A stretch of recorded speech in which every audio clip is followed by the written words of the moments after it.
Oraingoan albinismoaren inguruko zuhaitz bat egingo dugu. Hau da zuhaitza eta hau egiratuz jakin behar dugu erentzia. Gainertzaile aspirakorra den eta sexuali lotua dagoen. Orduan, lehenik, gainertzaile edo aspirakorra den albinismoa. Nila bakarrik hau ikusita, badakit ezin dela gainertzailea izan. Baina, nola batzuetan ez dugun ainargi ikusiko, egingo dugu froga. Orduan, gainertzailea bada hau, izango du alelo gainertzaile bat, noski. Eta albinismoa gainertzailea bada, gurasoetako batetik lortu behar izan du A maiuskula. Orduan, gurasoetako bat izango litzateke albinoa. Edo ama edo aita. Orduan, ezin da albinismoa gainertzailea izan, zeren bestela ezingo ziren eramaileak egon. Aita edo ama izan behar ziren albinoak.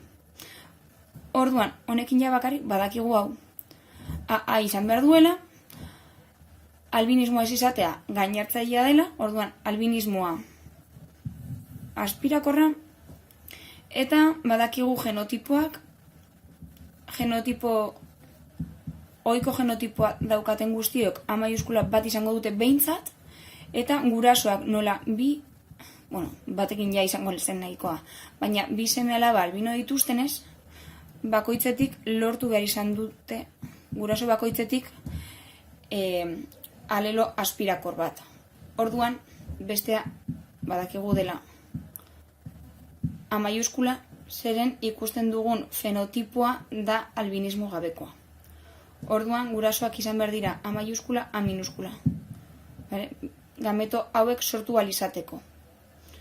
Eta jarraitzen dugu aurrera, gizon albinoa ezkontzen da emakume albino batekin, badakigu hau A maiuskula zeo zer dela, baina ez dakigu zer den.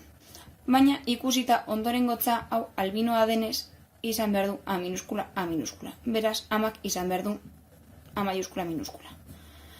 Heterozigotoa beraz. Orduan, beste bi alabei badakigu A maiuskula pasatu diela, eta aitak pasatu die minuskula. Bestetik, sexuali lotuta egotea, frogatuko dugu berriz ere.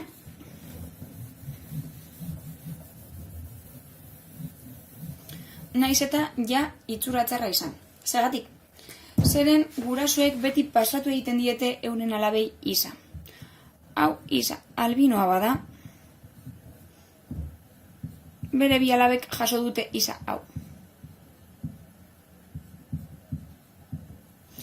Eta gero noski ama izan behar zuen eramailea, eta ez jaso isa hau hemendik, baina bai transmititu semeari. Orain arte izan ziteken. Guazin ikustera segretatzen da hemen. Hemen alaba hau albinoa da. Orduan badakigu bi isak daukatela alelo hori. Orduan aitaren gandik jaso du isa albinoa, eta amaren gandik jaso du isa albinoa ere. Zer gertatzen da? Aitaren gandik jaso badu isa albinoa, aita izan beharko zuen albinoa.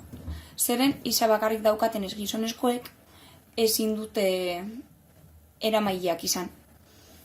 Albinismoa badute, albinismoa dute. Eta ezin direla eramaileak izan. Honengatik bakarrik